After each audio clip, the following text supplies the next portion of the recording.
नमस्कार, स्वागत बा आप सबके इन खबर के भोजपुरी चैनल पे। उत्तर प्रदेश में मौसम का मिजाज खुशनुमा बाटे और इजा दोपहर के वक्त करारा धूप खिल रहल बाटे तो शाम के हल्का ठंड महसूस हो रहल बा। हालांकि न्यूनतम तापमान दिन प्रतिदिन बढ़ रहल बा और यही बीच अब मौसम विभाग द्वारा यूपी में बारिश का संभावना जतावल गईल बा। ऐसे में पूर्वी उत्तर प्रदेश के कुछ जिला में बारिश के लेके येलो अलर्ट जारी कईल गईल बा। उत्तर प्रदेश में मौसम बदले वाला बाटे। एजा 21 और 22 मार्च यानी कि बृहस्पतिवार और शुक्रवार के कुछ जिला में बारिश होखले का आसार बा।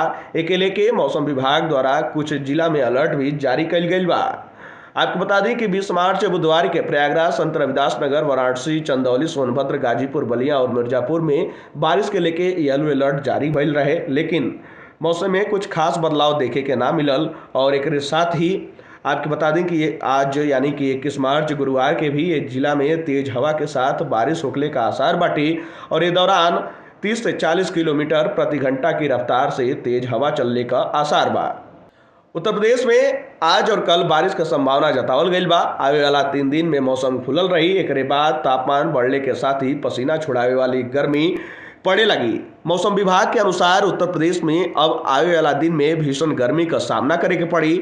बुधवार के राजधानी लखनऊ में अधिकतम तापमान 32 डिग्री सेल्सियस दर्ज कईल गई, जबकि न्यूनतम तापमान 15 डिग्री सेल्सियस के आसपास रहल।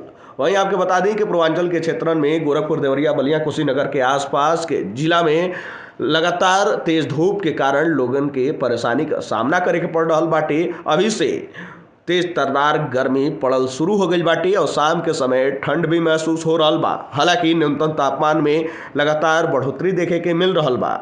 पूर्वांचल के क्षेत्रन में भी कल और परसों बारिश के आसार जतावल गईल बा।